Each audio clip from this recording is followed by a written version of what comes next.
Hey, everybody, welcome to our next episode of the Leading Through Loss podcast, where we are learning to lead ourselves and others through life's hardest days. And I'm very excited to welcome Eric Fulmer here today. And so I'll turn it over to you, Eric. First of all, welcome. I really appreciate you being here and reaching out, and I'm really looking forward to the conversation. And to turn it over to you and just give the audience a quick background about yourself, and then we'll get started.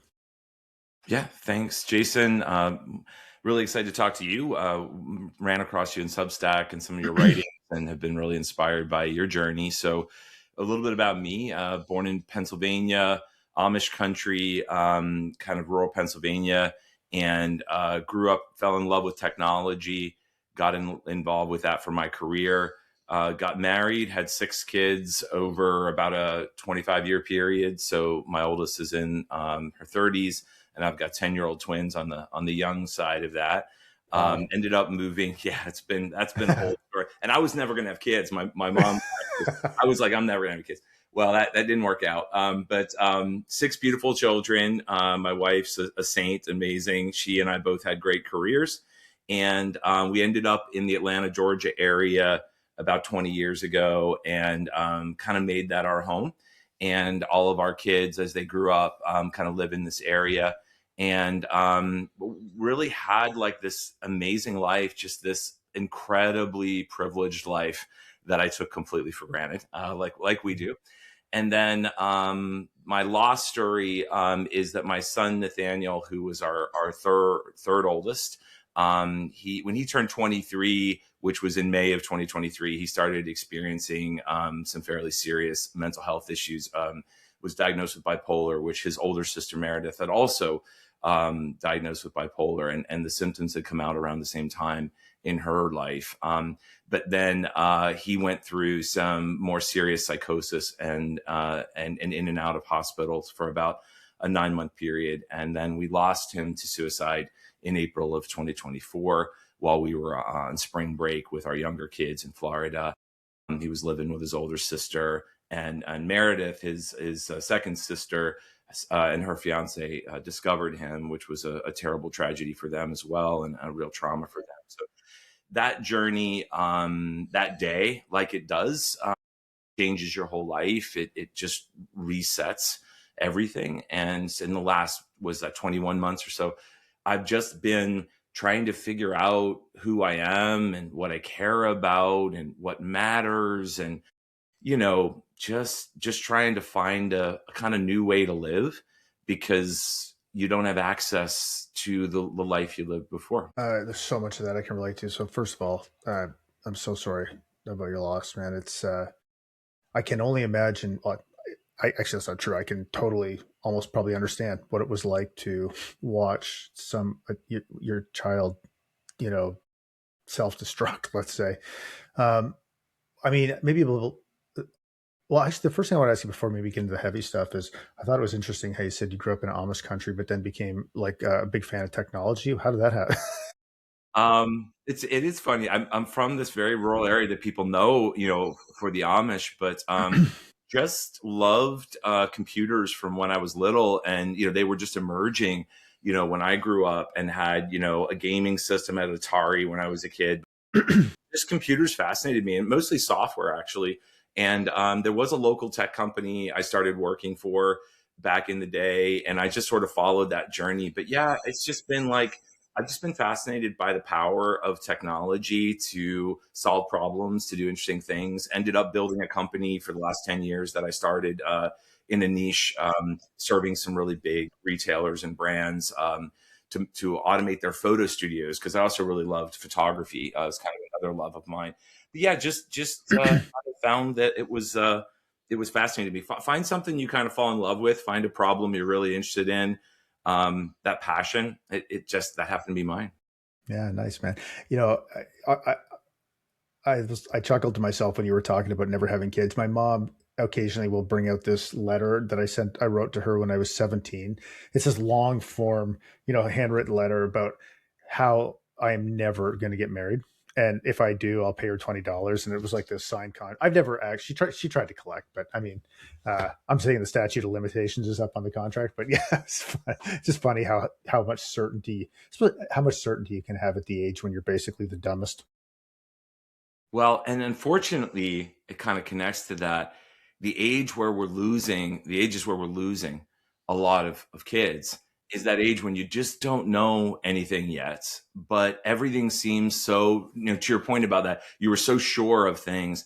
You also get so sure of things will never change, or things aren't going to get better. You have a breakup and it's the end of your life, right? Yeah. And we see that, of course, in the journey, whether it's suicide, or addiction or other things that kids get into, is it's such an age where you just don't know anything yet. But of course, everything has this like super powerful resonance at that time. And I just see a crisis kind of hope in that generation. And I just know how hard it must be to be 20 these days. My son was 23 when he died, and yet if you look at his resume, he was academically incredible. Graduated the top of his class, got a full ride academic scholarship to UNC Chapel Hill in North Carolina. Graduated summa cum laude, got a job right out of college. Like his exterior of that all looks amazing, but inside he was struggling with all these things that I see so many younger people. Of course, we all do, but it just seems to me that generation is particularly challenged with this internal journey of like everything seeming like it's so important. And again, maybe there's no hope. Maybe there's no future for me.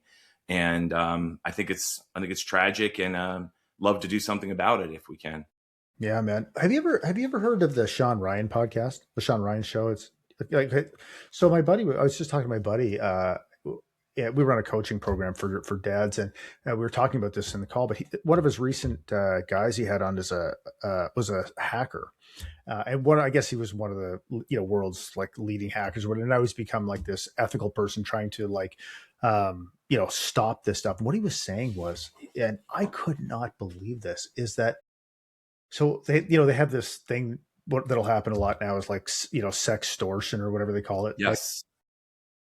And just so anybody doesn't know, somebody will send like a young person on one of these forums, or I think it's even gaming sites sometimes, a naked picture of somebody, and then they'll get them to send a picture back, and then they basically extort them. But what he was saying on the show is that from that first contact of sending the picture to the time the kid commits suicide can be as little as 6 hours, man. Yeah. 6 hours from your life being normal to you being dead.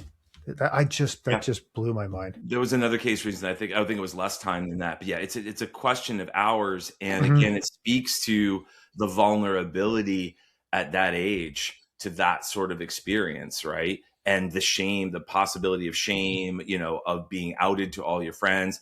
And these are kids that grew up with social media, where if something goes out on social media, it's there forever. The entire world can see it. Like the risk is so high, right? Of again, like embarrassment, shame, and everything else, that like these things work. And sadly, they're causing suicides, as one outcome. But yeah, this is the kind of world. There's this crazy digital world that we didn't have fully when I grew up anyway, in my era. That I wouldn't want to be 20 right now, or 15 years old. And I have kids that are in that as ages, and it's a huge struggle for them.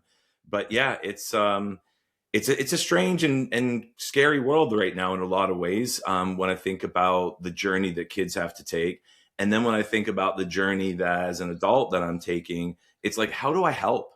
Again, how do I do something? That's what's changed for me, is like I've really started to think about the privileges I've had, and recognize that I just had this amazing life that was sort of handed to me. And now when it breaks, and that grief breaks you, how do you help? How do you contribute to what is a challenging world out there? Yeah, no kidding, man. I find as I get older, I'm 52, and I find as I get older, I become more and more grateful for things that I totally took for granted when I was growing up. Like I grew up in kind of like you, maybe like I grew up in a completely trauma-free house, man.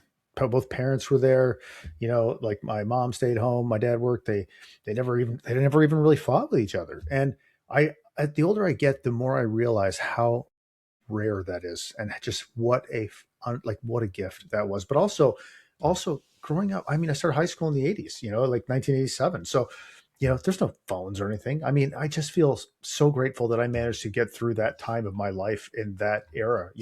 Back then, if you wanted to start a rumor or spread a rumor about someone, it was kind of a lot of work, man. You know what I mean? Like it was Now with sometimes it was, one post and yeah, you what? ruin somebody's life or their reputation. Yeah, I agree. I'm a few years older than you, and I just think the terrain has changed so much, and the challenges are so different. There's the digital life and social media, and again, all of that. There's also this sense that like the world is getting worse, not better. And the '80s were optimism time. Like we thought everything was getting better, and we thought the world would get better. There were always threats and problems, but yeah, I just think we're in a different space. And I agree. I think getting older helps you accept and recognize how lucky you've been. And I think loss brings you to this sense of like the fragility of life and knowing that you don't have that much time as you get older. And to me, that's driving the like, again, where can I be of service? How can I help others? And of course, I've also got to help myself. The grief journey is I'm young in that journey. 2 years in, almost 2 years in is nothing. You'll see in journeys that are forever, right? Because it's never done. Yeah, no kidding. So you mentioned both your son and your daughter, experience bipolar. Or my first wife, uh, that's actually what I mean. She was diagnosed with bipolar disorder. I'm not so sure that to me, in her case anyways, I think we pathologize things a lot. Like I think as I reflect back and I've talked to people, I think she was having emotionally driven responses to trauma and invalidating experiences. But whatever it is, it doesn't really matter, I guess. But either way, it was horrific. That's really the bottom line. And so, I mean, I'd love to hear about how that unfolded. Either, and you can focus on, whether you want to focus on both or whatever work feels like the right story to tell. Yeah. Well, first of all, there's mental health issues on both sides of my family, and a lot of that they've found genetic links, Mm, to it being passed down.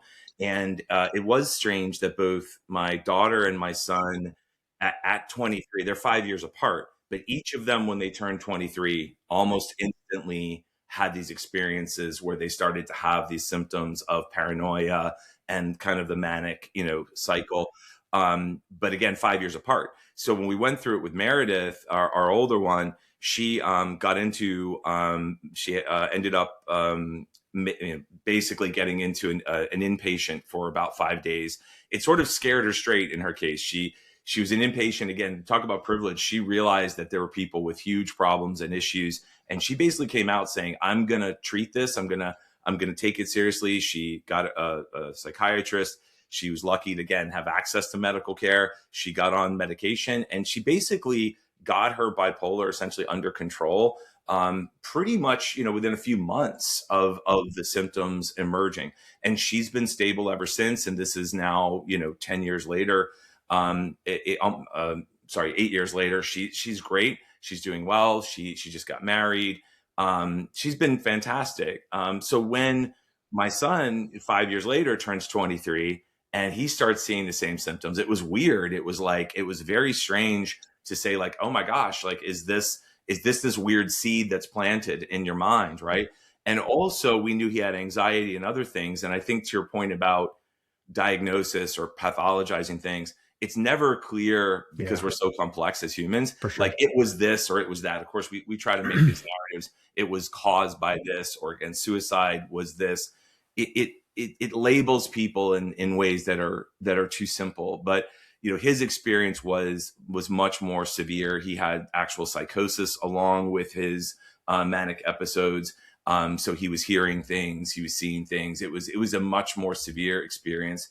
And I guess to shortcut it, what you see when you struggle with mental health issues in a family or someone that or if you're struggling with yourself, is just how difficult it is to navigate that system. And this includes him having some of the best healthcare available because my wife worked at the federal government. She had great health insurance. He was able to stay on that because of the ACA, and he was 23. So there was a law that had passed that he could be on our insurance. So he had access to care, but there's so many holes in it. He had intensive outpatient. He wasn't on a mood stabilizer right away, didn't get the right med. It's all the usual story. Like it's hard to get meds right. It's hard to get therapy right. It's hard to get inpatient, outpatient balance right. And he didn't feel like he was okay inside, but he looked okay from the outside. Again, after some months, he came out of it and he was like, I'm fine and I'm good. And he got a new job and his life seemed fine on the outside. And we literally were like, oh, we're out of this nightmare. And then we lost him. And again, sometimes you lose them when they start to feel better. And they have the energy to do something. Sometimes you lose them when they've lost hope, but they won't tell you, right? And they won't share that with you. So just this journey, I think, just recognizing there's nothing simple about it. There's no simple answers. The whole like all suicide is preventable. It's probably not true. It's also not true that again, mental illness or mental health issues define who you are and define why you live or die. There's people that have all sorts of experiences. So I just think the complexity of it is, and you've never dealt with it before, right? So it's all new to you, right? And you're just trying to figure it out. And then you play the whole game of guilt of like, why didn't I do better? Why didn't I understand what was going on? Why didn't I have knowledge that I didn't have at that time? And of course, that whole journey, and it's something you end up having to give up for yourself and let go. But what a journey to realize, just like you can't know what you don't know. Oh my man, no kidding. And yeah, I can't wait to dig into that more, man, because I think that's just something that just keeps people destroyed. Is it's a hard thing to accept, man. But I'd love to, like, from your perspective, for anybody that's listening. I mean, I'm sure most people have heard the term bipolar. Mm-hmm. I look back myself. I mean, when my wife, I'm actually curious about one thing, which I'll ask you about in a second. But my wife, when the wheels say finally came off, I was able to look back with the benefit of hindsight and see all kinds of red flags, man, that I did not like, for lots of reasons. I didn't understand what they were. I wanted my life to be like the perfect version of my life. So I looked at these things as like one-offs. I didn't connect the dots. Like, there's all kinds of reasons. But one of the things was I had absolutely no idea as a youngish man in my early 30s, new dad, about the depths of anguish the human mind the torture that people could experience, because I never experienced it. So I thought depression was, get your shit together, man. Come on, seriously. How, because I never experienced it. And what I found was, like, I had no idea the inconsolable mental anguish people could feel, like, on the depression side. But I'd love to hear, maybe just from your perspective, like, what is mania and what is depression? Because I've heard people say, and I would have said this before, mania is when you're up. I'm like, whatever it is, it's not up. I don't know. It's some kind of hell, but I wouldn't call it up. I don't know what it is, but it's, Yeah. Well, not being an expert, I will say what our experience has been is bipolar is this cycling, is what makes bipolar unique, is that it has a cycle and there is a kind of manic cycle to it. And I think with mania, again, this can present and manifest a lot of different ways. With my kids, it was literally their brain was running at like a faster speed. Okay. And they would talk faster. Like when you were talking to them, there was stuff which they couldn't get the words out fast enough. They would stay up late at night, often couldn't sleep because their brain, it almost to me feels like you've overcharged the brain, almost like, because it's like an electrical machine. You're just running it at this wild speed. And then what happens is, like, it crashes, because after a while you can't sort of run it at that speed. And then it sort of, your body crashes. So the down is often just a sort of, it can feel or look like depression, but it's often just exhaustion, where your brain is tired, your body's tired, you haven't slept, maybe well in a week or 2 weeks because you've just been going, right? It almost feels like a drug, right? Like, someone who did coke or something, and then like the big crash that comes after. But it's your brain having these cycles. The challenge with bipolar is, if you don't break those cycles, they happen faster and faster and stronger and stronger. In other words, the longer you experience bipolar, essentially the harder it is to break it. So it's so important, if someone has a manic episode, which is really the first big trigger, that it might not be bipolar, but it has a real good possibility of being bipolar, is to try to break the cycle as early as possible, because otherwise it's sort of, ingrains, right, in your brain patterns apparently, and it repeats. So again, Meredith was really lucky, broke it very quickly. Nathaniel only really went through these cycles for about 9 months before he died. Other people, of course, live with this for many, many years. The difference between that and something like schizophrenia is with schizophrenia, you don't have the manic part of it. Yeah, yeah. So again, you can actually have psychosis with bipolar, which Nathaniel experienced. So it's a whole spectrum, right? And we do get caught up in labels. And at the end of the day, again, the problem is one person's bipolar is not another person's bipolar. One person's depression is not another person's depression, right? Where you're right and where I could not understand either was if you haven't experienced it, you don't know what you're talking about. I mean, that idea that people can judge what somebody else experienced. Why does this guy sleep all day long? Kid can't get up out of bed. He's just lazy. Well, maybe, but maybe he's got some kind of depression experience or anxiety experience. So now the awareness, of course, what's changed since you and I were young, the awareness of the spectrum of mental health challenges that people have, the complexity of it, the complexity of treating it, and the complexity of working your way out of it. Those of us that don't have it, have to recognize that we simply have to be, I think, stop being so damn judgmental, number one. And number two, just understand that we can't label these things easily. And there just are no quick fixes, right? There just is no Staples easy button to these challenges. And we're going to lose people, amazing people, which we do. But we have to also find ways to just be empathetic, right? And I do think when you have loss like this, it changes your level of empathy dramatically for me. Man. Did either Meredith or Nathaniel experience what Cindy experienced was with mania was like, it was the way you described it, but it was so destructive, man. We're talking delusions of grandeur, like massively risky behavior, like infidelity, like just, wrecking every relationship, like, rage, because when she was manic, like it was all about like everything that was happening in her life was the fault of everybody around her. Like, and it was terrifying. And then the problem is when you eventually, and sometimes these episodes could last for months, like hers, like we're talking, it was like 5 years when she was, in a full-fledged, dealing with bipolar disorder, I guess. But then what happens is the depressive state or phase comes, and you then become completely aware of all of the destruction that you have caused. And so now the depression is not only whispering lies to you, like you're garbage and worthless, but you're also dealing with the very real consequences of what you've done. And it is just horrific to see somebody have to grapple with that in their most vulnerable state. Yeah, Nathaniel had the grandeur thing. There was in both cases, a fear that they had certain kinds of diseases and things. There was a lot of paranoia.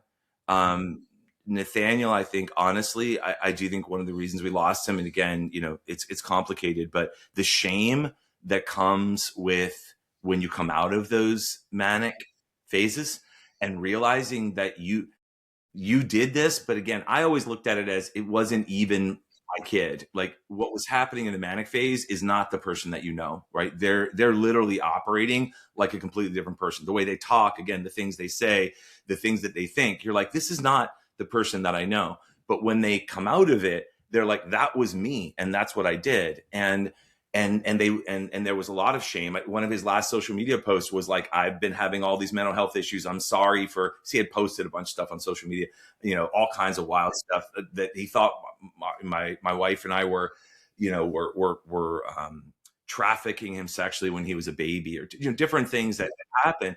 And there was a ton of shame around that. And as someone who loved his family and loved the people around him, I think he struggled with the idea that if this keeps happening, it's going to destroy everyone else's lives, right? So I do think bipolar is very highly related to suicidal ideation. It has a lot of correlation there.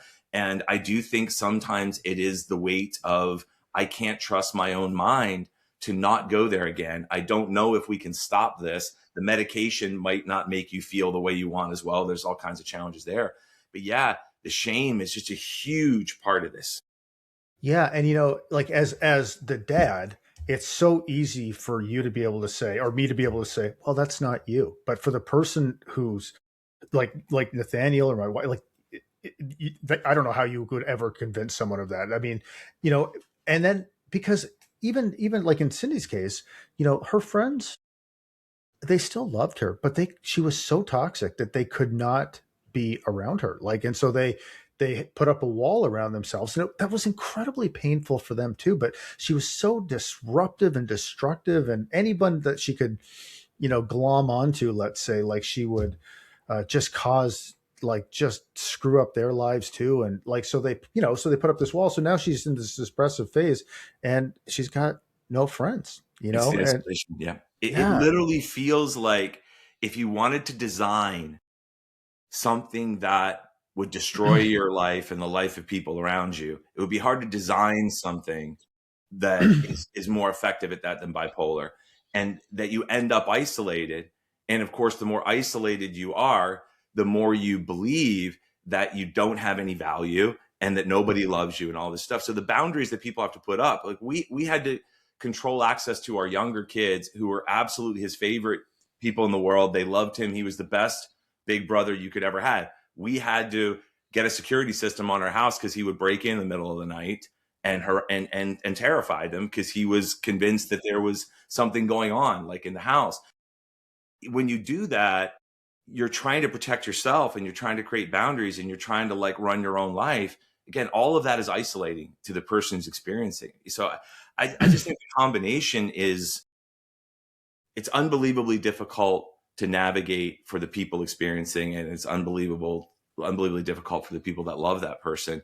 And it's just an incredibly destructive experience that, they've made a lot of progress in medication. I believe Nathaniel was on his first sort of round of actually having a mood stabilizer, which is in a lot of cases, lithium is the old school one that they use. But he didn't have that in his first round of medication. So he went manic and went off his meds because he never had a mood stabilizer. When he finally got on that combination, we are like, okay, he's going to be all right, just like Meredith was.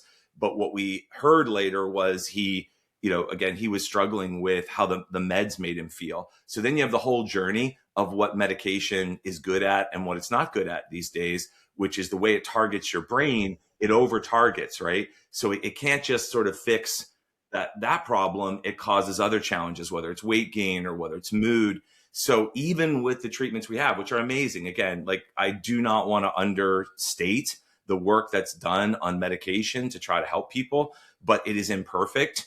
It takes a bunch of tries and attempts, right? You have to have a good psychiatrist. You got to keep trying things. It's like a 2-year cycle for some people to get on good meds, and Yeah. you have to survive that whole journey. Yeah. Right? So this is And just an easy path out.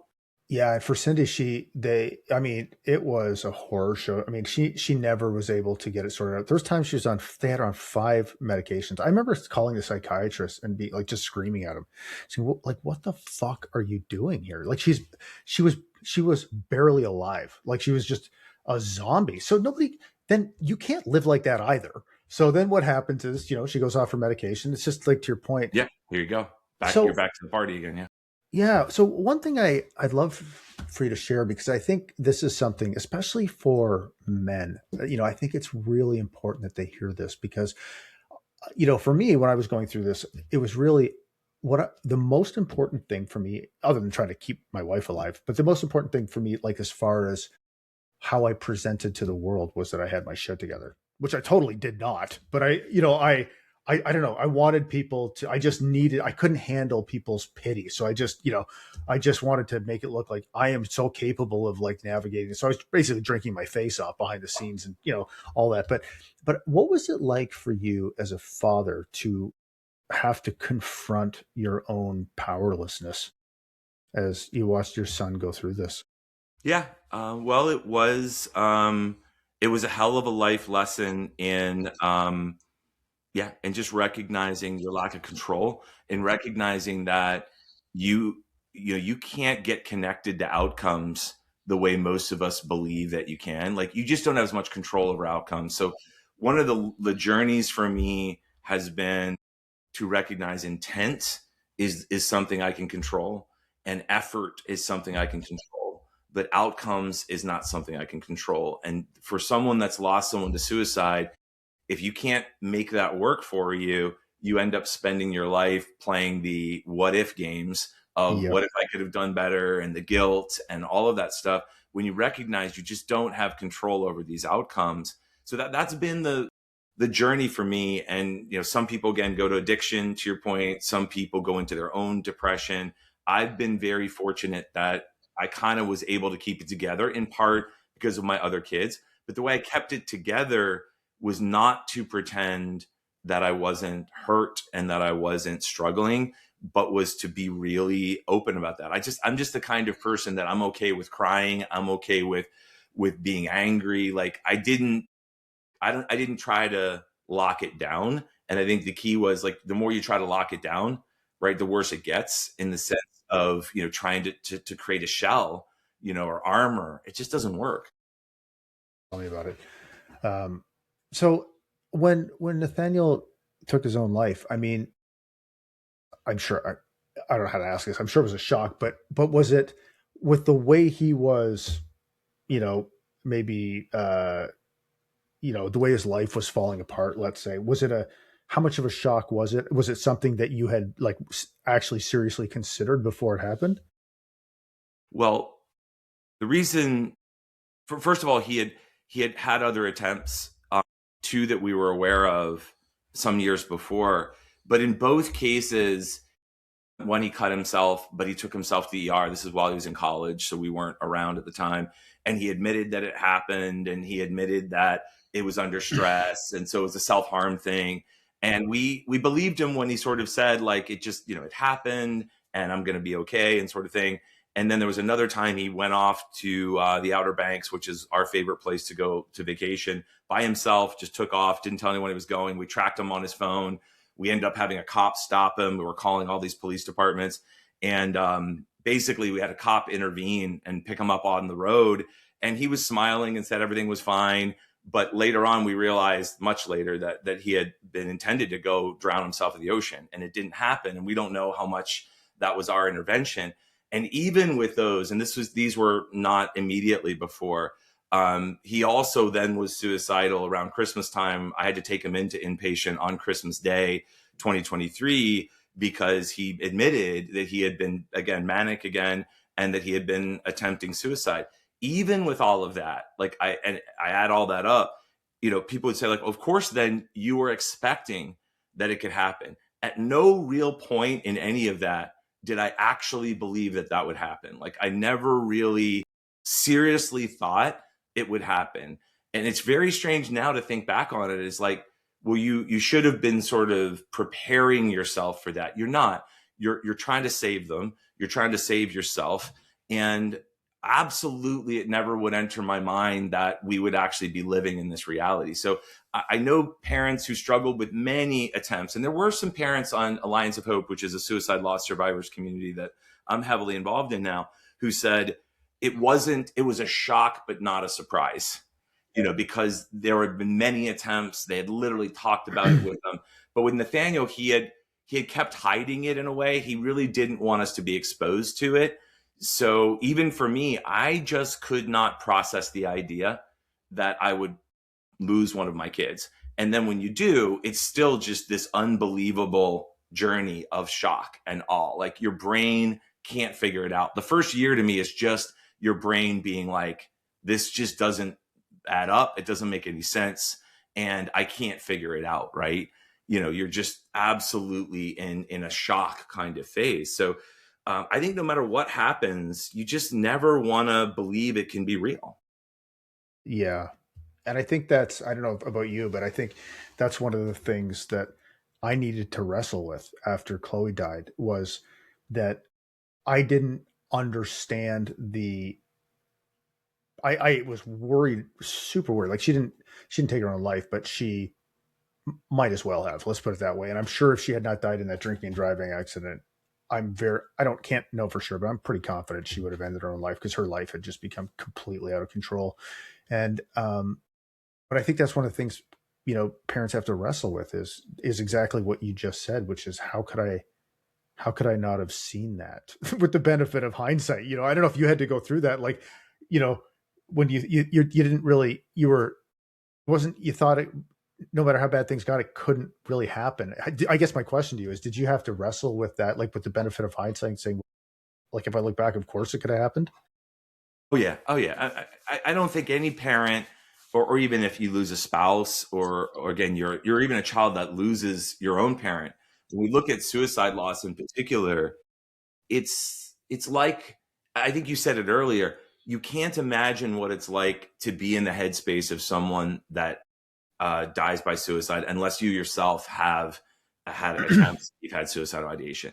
As someone that's never had that experience, I simply could not connect with it. So when he died, again, it's all of this wildness around what they call the counterfactuals. There's a really great podcast, Huberman Labs podcast, on this, around the science of grief and how your brain deals with it. But basically, you have to retrain your brain, because your brain, not only will you play the counterfactuals game, you're constantly going back with knowledge that you don't have today, where you believe you should have known this, right? So you're the logical fallacies of kind of replaying it and trying to go back to that time and trying to fix it. There's all that part, but then there's also just the fact that your brain literally wires into itself where someone is in space. This is the Huberman Labs one gets into this a lot. I don't know if you've listened to this. It's amazing. I have yet. It's like your brain knows where someone is in space. So if you know, for example, that someone that is on a long trip far away from you, you don't see them there, but your brain is sort of aware that they're far away. When someone dies, your brain is looking for them in the real world. Like, again, this is the old, like, you expect them to drive up, like all that stuff. Like, your brain has to like adjust to all that. So it's just a kind of experience where you just cannot prepare yourself for it, nor would you ever want to. I mean, the irony of this is, like, who wants to sit here and prepare? Like, well, my kid's probably gonna die by suicide, so I should get myself, like, no one's ever going to be that way. So, like, no matter what happened, I feel like suicide always brings a level of shock and trauma that is just unavoidable. Like, it's not like you can inoculate yourself against it, right? And it's the most bizarre and horrifying thing you can imagine. And I think it's true with your daughter too. To your point, it was a shocking accident, but it carried with it a lot of the same sorts of, again, you have a sort of similar sort of trauma, but these things are impossible to sort of inoculate yourself against. Is probably the best way to think about it.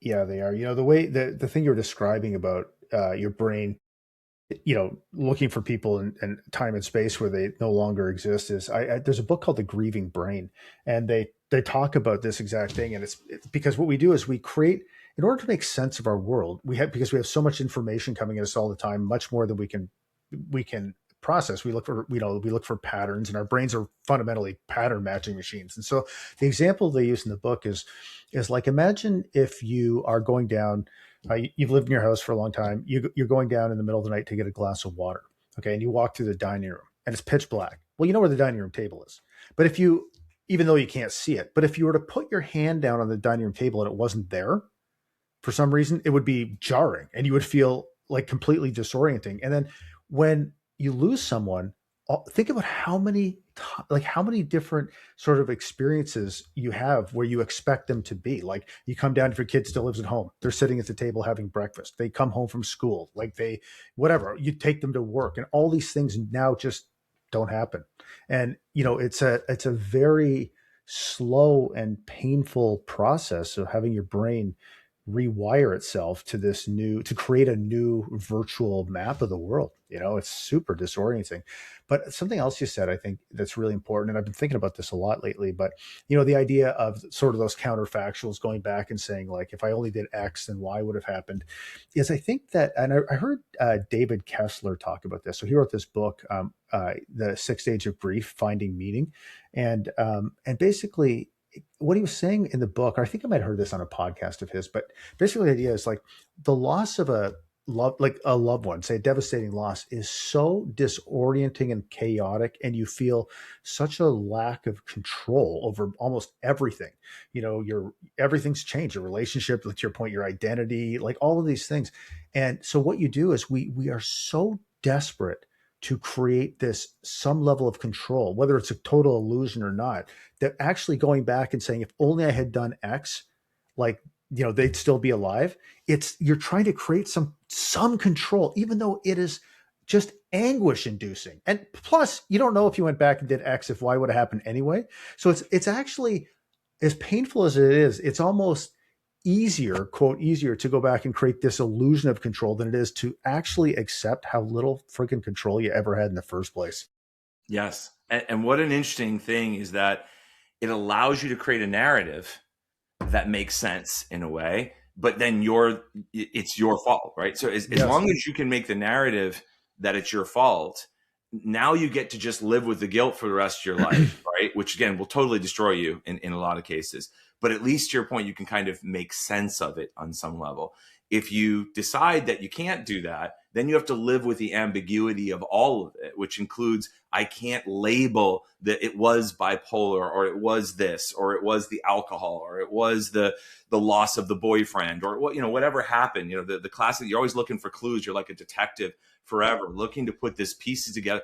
I don't think it's accessible to us to put someone in a box that way and characterize what their thinking was and what happened. And I think we have to let go of that in order both to let go of the concept of control, to let go of the guilt because we didn't know how they were going to behave and we couldn't know it. And also to just recognize that for the rest of your life, what a gift it is to say, like, I understand now that I can't control the world. And all I can do is sort of ride the waves, right? It's, you're the surfer. You don't control the wave machine, right? It's the water's not yours. You don't own that terrain, but you can ride it as best you can. And that to me is the journey that this opens up, is the ability to figure out how to ride the waves, right? In ways that work for you. 100%. So I'd love to ask you one thing, and then I'd love to talk about maybe the grief journey sense, because you said a lot of things I'd love to touch on. And if this feels too, this question feels too deep, just tell me. Don't feel obligated to answer. But, you know, I think it's just something that every parent who has a child imagines what it is like to find out that their kid died. And if you're open to maybe sharing that story, I mean, I'd love to hear it, man, because it's, Yeah. yeah.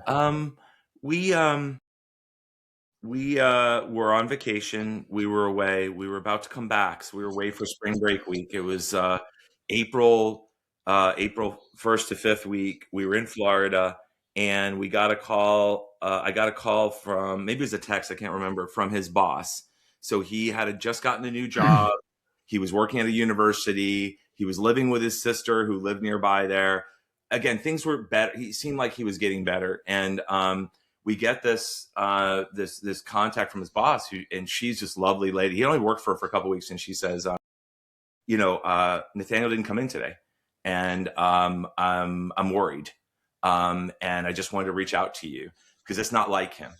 And I thought, yeah, that is. But right away, the first thing you get, like my wife said, was like, oh, he slept in or whatever. I had that weird, bizarre, internal fear at that moment that things had already gone sort of bad. Ultimately, I called his sister, again, Sister Meredith. She and her fiance John drove out to see him because my other daughter that he was living with was away on a trip as well. So the deal was everybody was gone, and he was in an empty house for the first time in months. Of course, again, you play the game of if we had all been, if we had not been, you can go forever, but he was had an opportunity. They found him. But I was on the phone with her when she was driving into the neighborhood, and I did that because, again, I was a couple states away. She was doing the wellness check, and I said, I want to be on the phone with you. So she had me on the phone, and she was like, we're pulling in the driveway. His car's here. I'm opening the door. Nathaniel, God. I have to call 911. And she hung up the phone. So I had the moment, and my wife's in the room with me. Again, we're like 2 states away, where we had to wait to see what was going to happen, because she just sort of hung up the phone. And yeah, I mean, you can't, it's simply a situation in which, like, you're willing to bargain anything with the universe for this not to be true, right? So you immediately start the, like, how, what would it take? And including, like, and I didn't do this at the moment, but I've thought of it many times since, like, if the universe would just give me the chance to change places, like, can't I somehow make a deal here that, like, I'll take it, and as a parent, you do it in a heartbeat, right? But yeah, it was, my wife and I had about 10-15 minutes in which we did not know for sure. But actually, my wife said to me at one point, should we do this or that? Before we get news, we can't handle, or something like that. So she was already in the mode. And then we got the call from my daughter's fiance, John, now her husband. And he just said on the phone, he said, "I'm sorry, he's gone." And again, it's like a movie. It is like a movie. Like, it's happening like a movie.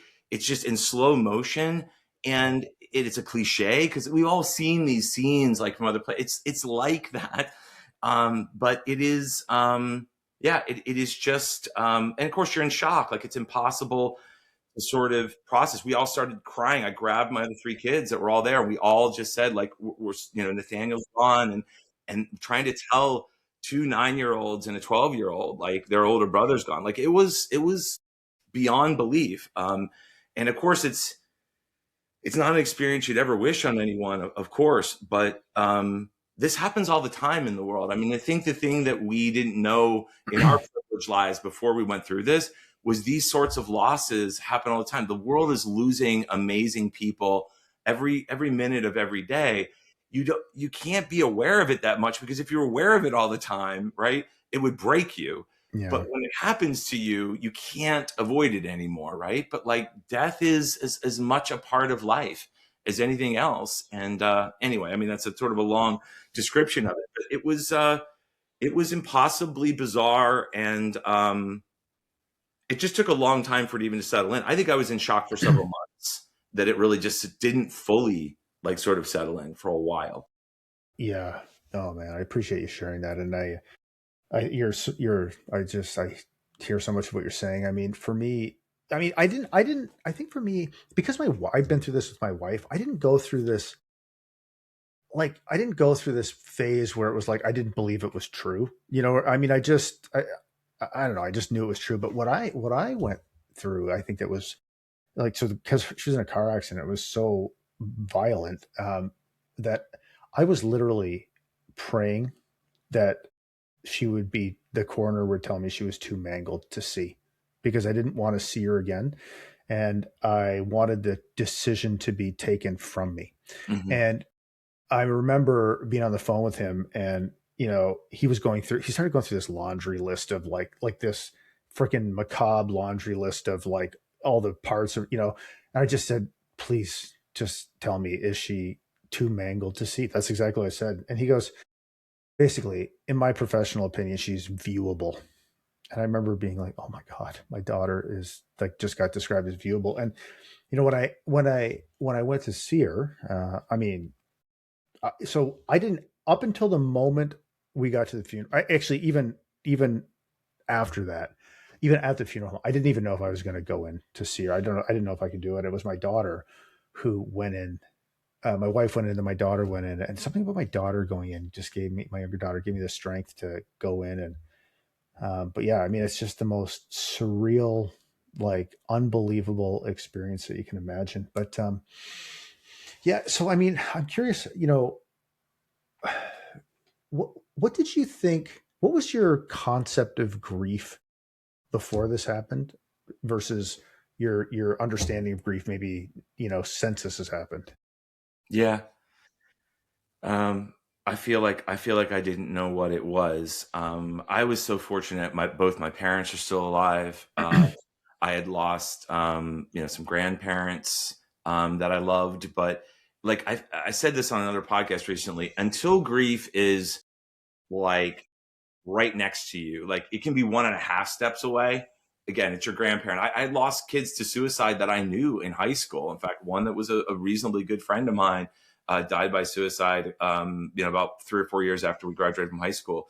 But for some reason, like, I did not have a grief experience. I might have cried. I might have been sad. I went to some funerals, again, some kids that died young, that were friends of mine. But like, this kind of grief is just not in the same category. It just doesn't exist in the same plane of going to a funeral, being sad, crying for someone, hugging people. Like, you can do that in like a different world. And then when you have this kind of grief, like, it's life changing. Like, you are not going to be the same person ever again. End of conversation. You will never get over it in the concept of you being back to who you were, right? There's only a different path forward. That's what I discovered about this kind of grief, right? Is it breaks you, and you're either going to go down the path, in my mind, of like destruction and, again, just pick how to sort of slowly die yourself and sort of disconnect with life, or you're going to reconnect with life in a different way. That kind of grief is just different. And I just had no idea what it was. Just didn't have any concept of what it was. Yeah, I think it's almost, I mean, it almost sort of like we were talking about earlier about, bipolar or mental health issues. I mean, I don't think until you experience it, it is emotional, it's mental, it's physical, it's spiritual. It is just a completely uh, overwhelming experience that is so far out of the realm of anything you've experienced before that it is almost impossible to comprehend. I'm curious for you. So you sound like a, successful entrepreneur. I'm sure you're a driven guy. What was your, I mean, as the funeral's over, the casseroles stop coming, which they stop coming really friggin' quick. Yeah. And, Yeah. and then you're like, you're what the hell Yeah. am I supposed to do now? Yeah. How did you approach that, acute phase of grief? Because so many people do so many self-destructive things, especially guys are going to outwork this or like all kinds of things. But I'm curious about, where you're at and what you tried. Yeah. So I was incredibly fortunate. I had built a company over about 9 years at that time, and I had a team of people underneath me that I was able to walk away. Again, not talking about another privilege. I was able to walk away from work for basically about 2 months straight. That's Like, I exactly just what I I did. just told them, and I was like, I'm done. And they were like, I don't want to hear from you. So it wasn't just like, they were like, you better be gone, and don't start getting on Slack, and don't start doing, like, get out and do your thing. I eventually worked my way back into it, but for myself, it was just, to your point, it was just going through the physical experience of trying to get your brain to understand how to function in a world without this person, and how to find your way back to like some regular, because I didn't care about anything. Like, I'm sure most people with this, you just sort of don't care about anything anymore. I was like, I don't care about my work. I don't care about money. I don't care about anything. Again, the tragedy of this is how many people have to go to work every day despite all that, because they have to pay their freaking mortgage, and they have to do, their hourly wage or whatever. And, we don't really have grief time, at least in American culture. The number of people that I hear, had to go literally back to work, like, it's insane. But anyway, in my case, I had the privilege of doing that. And I guess I would just say I was lucky enough that I've never been someone who substances and other things were particularly attractive to me in my whole life. So I didn't go that direction. I more went the direction of, like, I let myself sort of collapse, and I let myself sleep when I felt like sleeping, and cry when I felt like crying. And that, and kind of, feel okay if I felt like feeling okay. And that lasted probably, is probably about 2 months. But then I had another phase where, like, I was still in shock during that first period, and then the shock wore off, and there was like another phase, kind of 2, 3 months in, where I started to really like understand the weight of it. You see what I mean? Like, there was the sort of shock and awe, and then there was like the weight, like, you are never going to see him again on this plane of existence. So I think it took, broadly for me, probably about 6 months to sort of settle down enough that I felt like I could function sort of quasi normally, And then it took another 6 months for me. It was almost exactly a year after his death where I felt like that first year closed for me almost exactly in 12 months. And I felt like I was entering another period, which is the period of living, living with it. Like actually, like now, how do I integrate it into my life? And that's kind of this year that I'm in now. Again, everybody's journey is different. Everyone's time is different. It's not linear, right? But for me, yeah, I mean, it was just sort of getting back on my feet, and I found myself caring again about the work that I did. I went back to my work. Not everybody does this. I didn't break up my marriage, which for some people it does. We went back to each other sort of as partners. I invested in my children and they invested in each other. Like it brought us together in ways that were bizarrely, positive in some ways, right? There's all these weird gifts, I call them, that can come out of it for people. But also for me, it was just, I want to be half the person he was. He was just a better person than me in every way that I can imagine. And for me, it's now like, how do I bring him forward by doing things that he would do and sort of modeling some of his behavior? That's kind of my way of carrying him forward. Yeah, that's man. I think that's beautiful.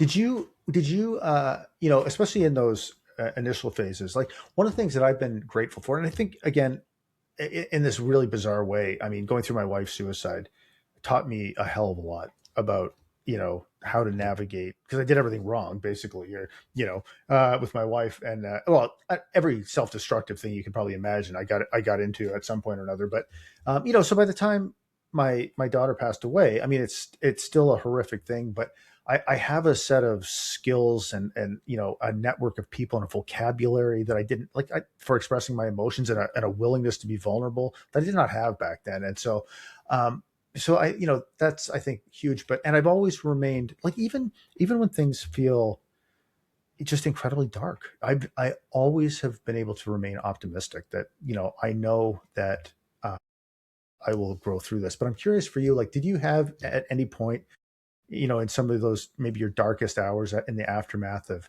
not seeing a path forward, or feeling like hopelessness would be, or grief would rule the rest of your life type thing? Or how did you think about it?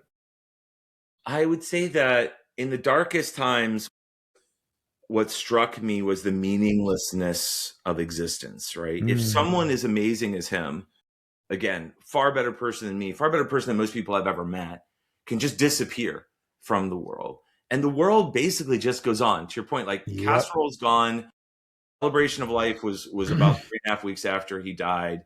And even some of my best friends who I love, greatly, that came to that, like, they don't always talk to you the way they used to. In other words, like the world changes a bit where not only does the world move on, but you're isolated in many ways. And it just felt like, again, does anything have any meaning, right? And I think this is where people turn to their spirituality or, Yep. their philosophy. You could say, like, people, someone, Carla Fine, who wrote No Time to Say Goodbye. She's a very early suicide loss advocate. Her husband, very well-off doctor, very, very accomplished doctor, that was her husband, died by suicide. She wrote this book a long time ago. She said we all become philosophers, right? And in the dark time, I think as a philosopher, it was, none of this means anything. My life doesn't mean anything. And I wasn't suicidal, but I could sort of understand the idea around, like, conceptually, I can sort of understand why someone would say, like, what's the point? Now, me, I had 3 young kids, 2 older kids, a wife. Like, I had a life that I needed to live for other people too. And I wasn't ever actually suicidal. I don't think in any way. But I would say that I would succumb to the fruitlessness of existence and just say, like, none of it matters. Like, who gives a shit? It just doesn't matter anymore. Where I recognize where the positive side of that is what you also recognize is all we have is what we give each other. Like, all that's here is to care for each other, and care about other people. And so it became a lot less about me, and it became about, how do I support other people? I think the way I found my way out was saying, like, in a way, nothing matters. Again, kind of big picture, but on the human level, everything matters about how we treat each other in the time that we have, and in this fragile life that exists. what can I do to make one person's day a little bit better? And that I found was a really good path out for me. Yeah, man, I resonate with so much of what you're saying. Yeah, I totally agree with that. And I think, um, I feel the same thing. And I think I actually, after my daughter died, I tried to do this too early, but I'm like, I've been given this cross to bear, and I'm going to bear it, and I'm going to bear it in a way that helps other people. And I think for me, and I'm curious for you, like so I try to really hard to do that. Now, sometimes what I reckon with is I sometimes wonder, you know, and I don't think so, but it's just something I think it's self reflection is always, introspection is always important. But sometimes I wonder, am I doing this because I couldn't save my wife and daughter and I'm trying to save everybody else? That's one thing I ask myself, you know. But I think that yeah, I just think the power of, to your point, in any tragedy, man, there are incredible gifts to be found. It is so hard to look for them, and it's the last thing you want to do, but they are there. And for you, I think you said, like, one of them is accepting how little's in your control. For me, it was exactly that. It was a massive dose of humility about I thought I could influence events far more than I was ever capable of doing. And there's a certain freedom in that, in the sense that, like, for example, the other thing is, like, the humility to know that I don't know what's actually best for anybody else. Because one of the things, the stories I've told, is that I when I was younger, man, I spent so much time judging other people's parenting. Oh my God, look at how their kids are behaving, and look how they handled that. Every one of those kids is still alive. Every one of them, and so it's this humility of knowing that, man, I don't know what's best for anybody else. I really don't, and I'm going to stop telling people. Like, I'm going to stop pretending I do. So there's freedom in that too. So, um, 100%. I yeah, agree. man. The Uh, freedom of letting go of those things yeah, is tremendous. It's a tremendous gift, right? And it's a tremendous gift to say, I do have the power to your point, figure out what's right for me, and where it's possible, make the next step in somebody else's journey a tiny bit easier, right? Like, again, where can I just, it's the Mr. Rogers thing, look for the helpers. I don't know if you know yeah, that. That's a yeah, yeah, famous yeah. thing from him, and he was amazing. But like, I started looking for the helpers, right? So I found Alliance of Hope, which is this great community of suicide loss survivors online. I'm now on their board, and I'm doing a lot of work with them. We're doing a private group, virtual group, that we're starting in January for parents like me. Nathaniel was transgender, and there was no groups that I found that were specifically for parents that lost a child in the LGBTQ community, that identified in that space. So we're doing a group for that I'm helping facilitate. But um, you know, you just go out and try to find things that have value. But yeah, I mean, giving up this idea that we know anything about anybody else is a hell of a starting point. Yeah, 100%. So one thing I had a question I wanted to ask you, it just slipped my mind. But so how do you, I mean, one of the things too that is so difficult about grief is, obviously, it's completely unpredictable.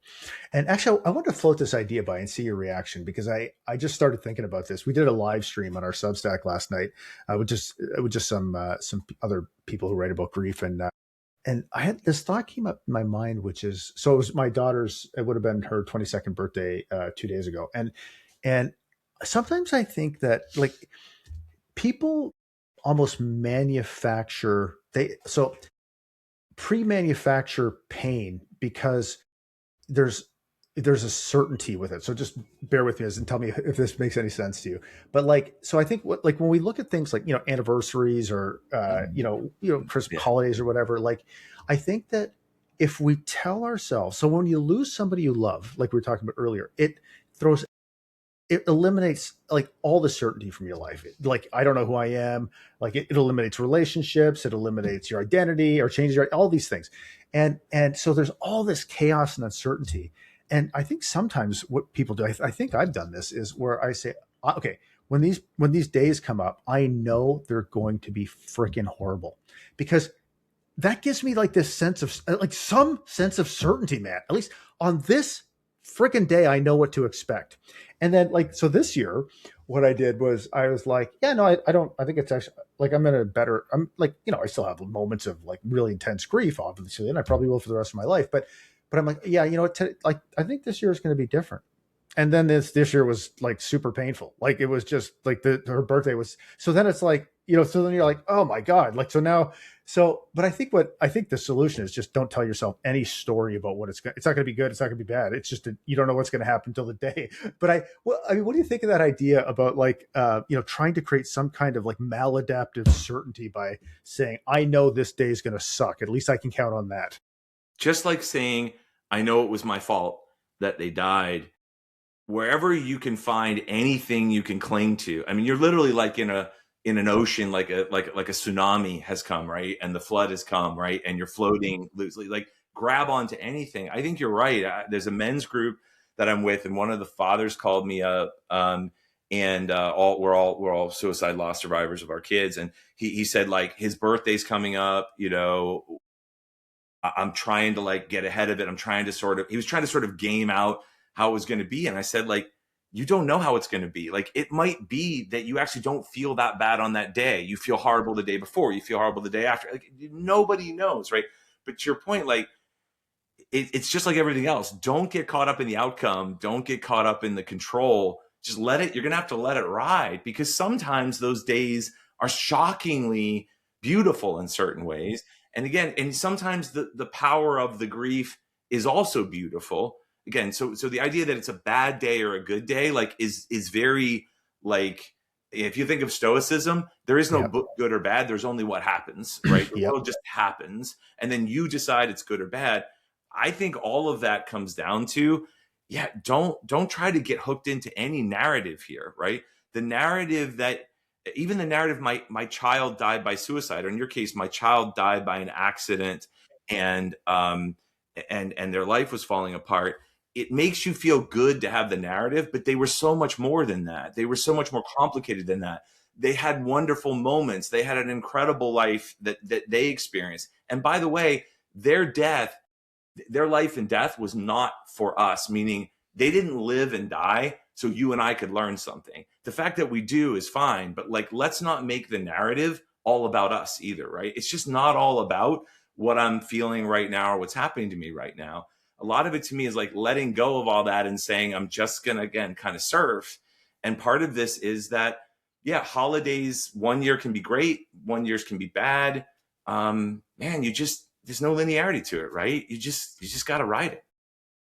Yeah, and I mean, I'd love to hear your experience about that, because I think that's one of the things that's the most exhausting about grief is, I mean, the moments when a wave of grief washes over you are exhausting, but it's exhausting knowing that it's coming again and you Yeah. don't know when. Yeah. And it's like, even when you're feeling, even if you actually manage to, you've healed, if you manage to feel a sense of joy, there's always like, it's very easy to just to have that be tempered by this like knowledge that the shoe's going to drop, man, at some point here, and I'm going to have another Yeah. terrible day. But that's Our also heart. living, like, what that is to me is living. It's there's Eckhart Tolle. My dad read a lot of his books. Yeah. He's the live in the present guy. He wrote a Yeah. bunch of Power books, of now. Yeah. Power Now stuff. Yeah.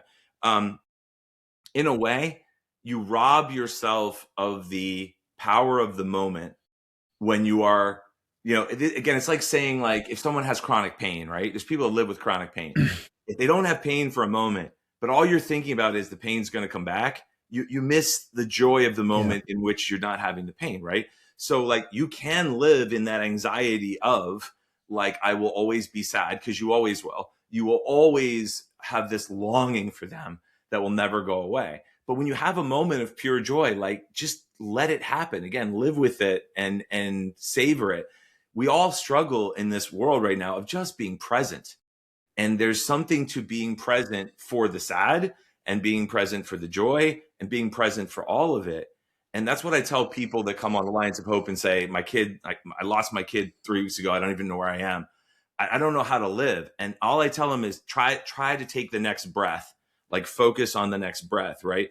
Because you can't go back in the past. That's too dangerous. You can't go in the future, because that's horrible and they're never going to be here and your life is meaningless. But you can, like, focus on this moment of, like, what's the next one thing I can do? And I just feel like that has to be kind of the journey, because all of those other things are basically made up in our head anyway. Again, they're just narratives we tell ourselves, what the past is or what the future is.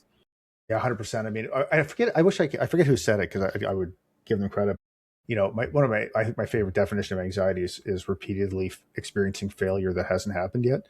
And it's just, in a way, it's the, I don't know what if it's, you know, let's say it's not grief, but maybe it's, I don't know, some, whatever the word is, but it's a, you know, maybe maladaptive grief or whatever the word is. But like, you know, you repeatedly experience pain that has not yet occurred, you know, Yeah. which Yeah. robs you of your, because you can only experience that pain that hasn't occurred in the present, The, which the people robs you. that the people that have mentored me a lot have basically said, you don't have to rush into it. There's plenty of pain to be had.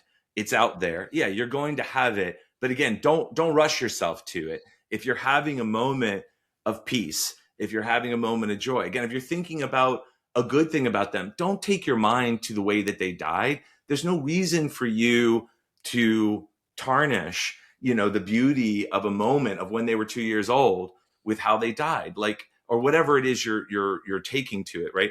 But like we just bring these narratives to it. A lot of it is like teaching yourself to tell a different story, right? Like how do you tell a different story about their life and about your life going forward? Because it doesn't have to be defined again by their death, by the way they died, by whatever struggles they had. Just like your life doesn't have to be defined by I'm a griever, I'm someone that lost people, and I will never not be that. But Yeah. you also have a lot of other things that you know that you can do as well, and you can help other people. 100%. So I'm sure people are looking at you. I would imagine people are looking at or hearing you, and you know, if they've lost someone or they're grieving, and maybe they're really struggling. I can imagine them listening to you, going, "I can't believe how much this guy has it together." You know, after like you know such a relatively short time. So, I mean, what I'd love maybe for you to talk about, right, at this stage of your journey, what is it like when a wave of grief crashes over you today? Like, what can Yeah. that look like? Oh, it happens. It happens all the time. Again, please don't take my you know my ability to track in a given moment as like this is the way I am all the time. When it happens, it comes and uh and it's overwhelming, and I cry deeply. I feel deeply for what he is not going to be able to experience. I rarely feel sorry for myself because I recognize how much privilege I have again in the rest of my life. I have 5 other children. Again, I have a wonderful relationship, but it's always about what he isn't going to get to experience and the sadness of his family and all of us not having him. But yeah, I mean, how do you describe it? It comes over you. I think the key again is feel it when you're feeling it and recognize that there's a secret rhythm that's happening right in your brain as your brain's trying to figure all this out. And some days you get triggered, right? And again, it might be Christmas morning, but it might not be that. It might be 3 days after Christmas when you pull some picture of him, you know, out of a drawer, or you see something that, you know, that he touched. And when you have it, just experience it, let it come, right? And as men, that's the historical problem with men, right? Is that we don't want to, in the middle of our day, stop and cry, you know, because we want to be strong, and we, you know, the whole machismo thing and like all of the sort of, you know, kind of bullshit narratives about what it means to be strong, right, would be to not let it happen when it's happening. But if you don't, it is so destructive, right? You know how that if you bury it, if you ignore it, it will come back for you, and it comes back for you in even more unhealthy ways. Like, you know, you just have to let it come. And our society doesn't let you do that. Like if you're in the mall and you're having a moment and you're just going to break down, we all think like, well, that's not okay.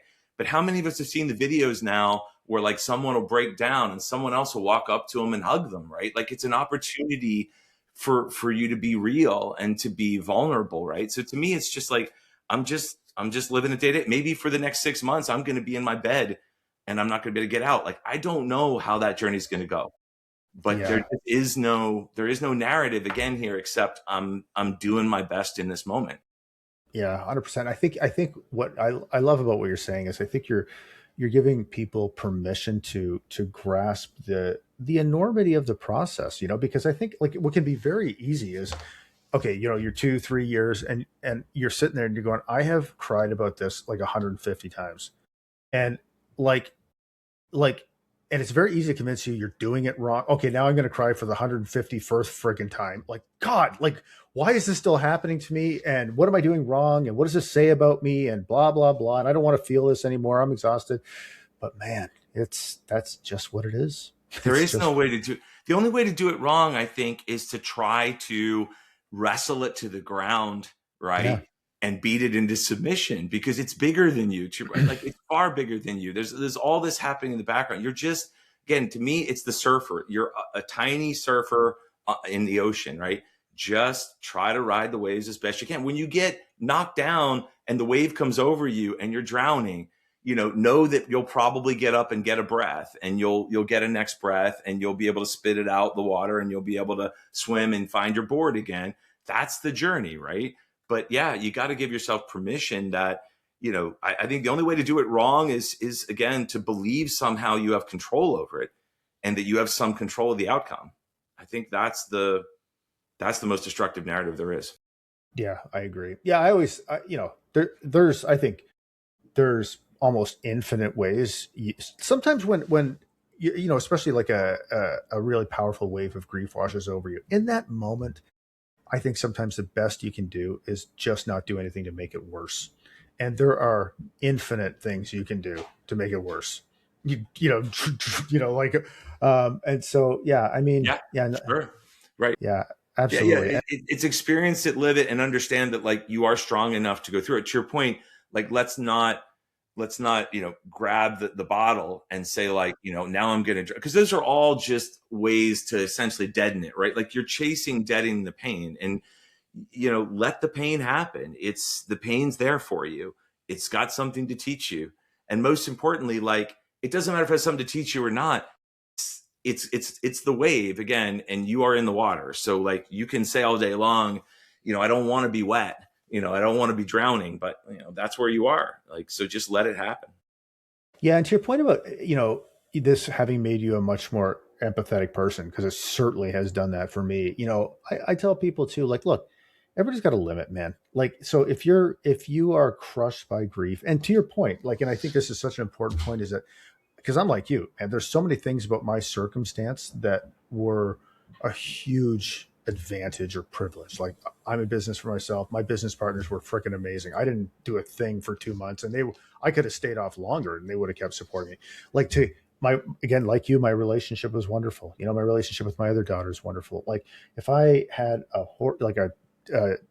difficult marriage, and I had to go to a job with to work in a cubicle for a boss I freaking hated, doing work I couldn't stand. I can't even imagine how much extra complexity or misery that would end out of the situation. So everybody ultimately has a limit, and for people, if it becomes too intolerable and you do that, you're not a bad person.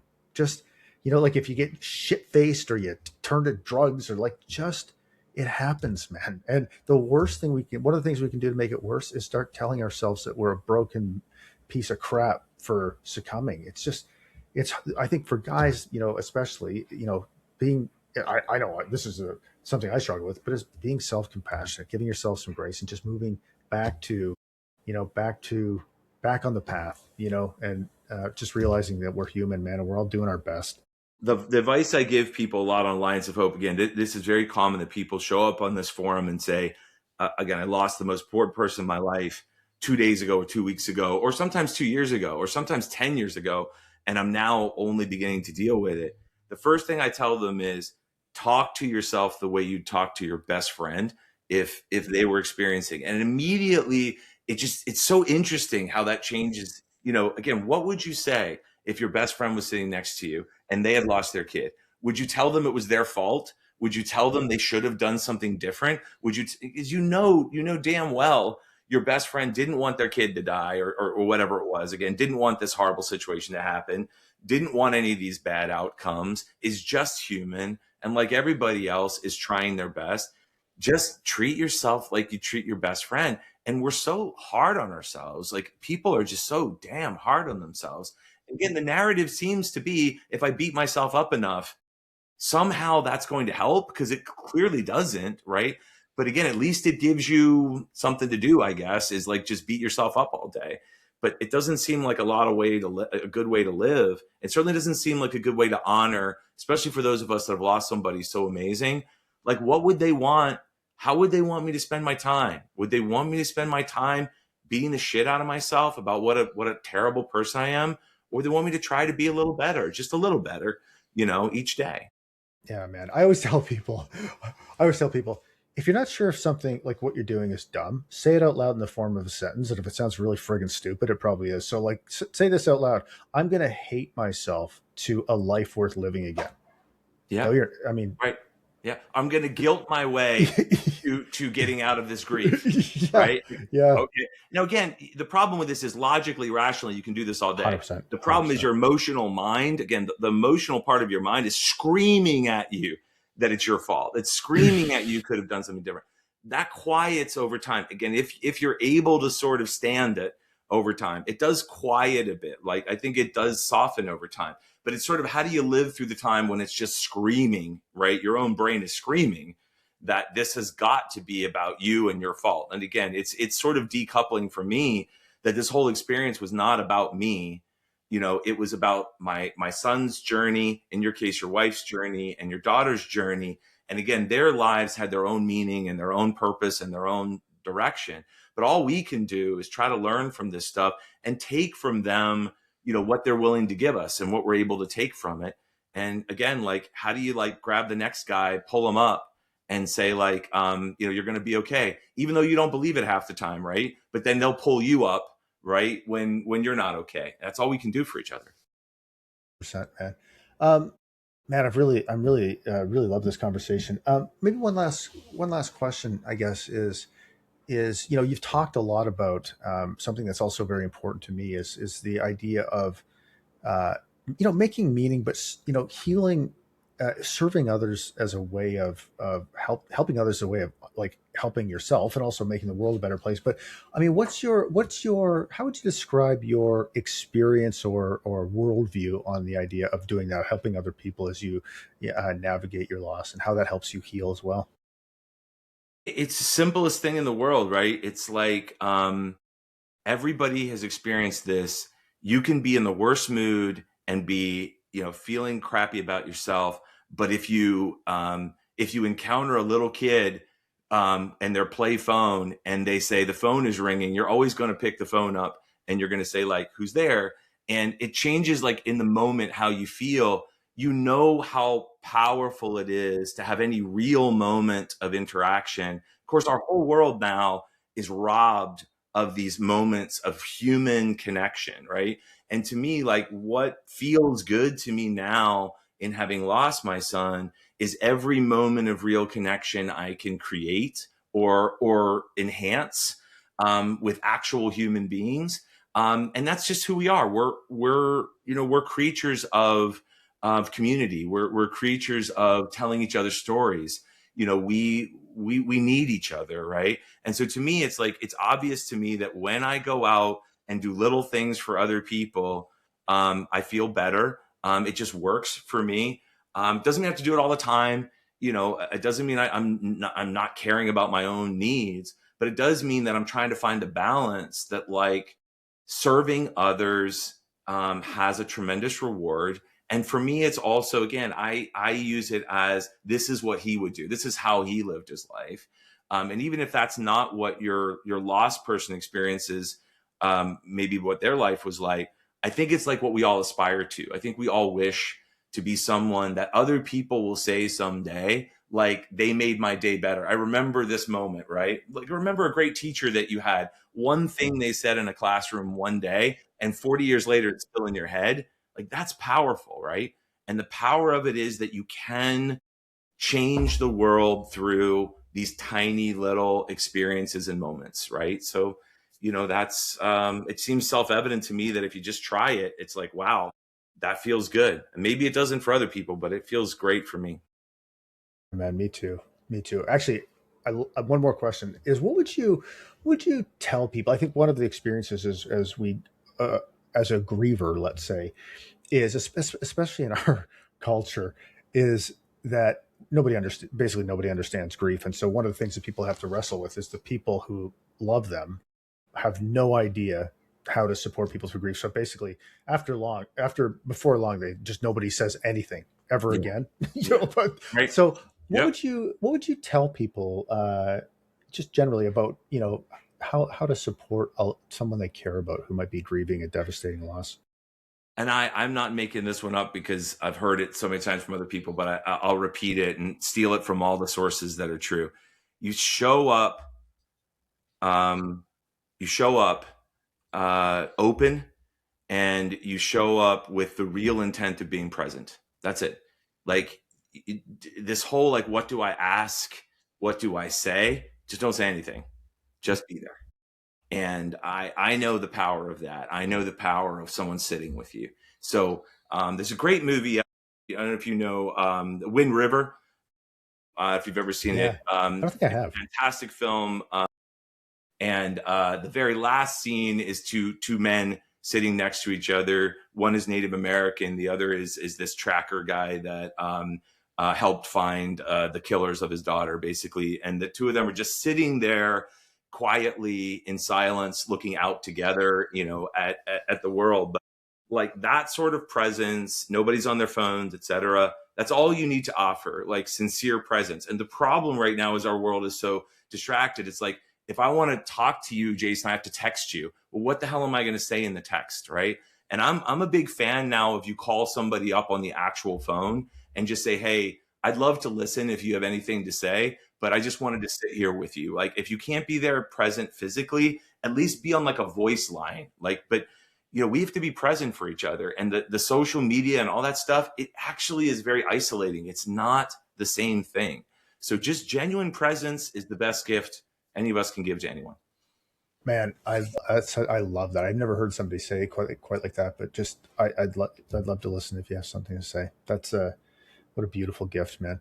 Man, Eric, I've loved this conversation, brother. I really appreciate you taking the time. And is there anything for anybody that wants to maybe learn more about you, or the causes that are important to you? Like, what's the? And I'll include this stuff in the show notes. But where can Sure. they find your work and what you're doing? Yeah, I'm on Substack. I'll put a link to that. I work with Alliance of Hope. If you've lost someone to suicide specifically, I really recommend that community.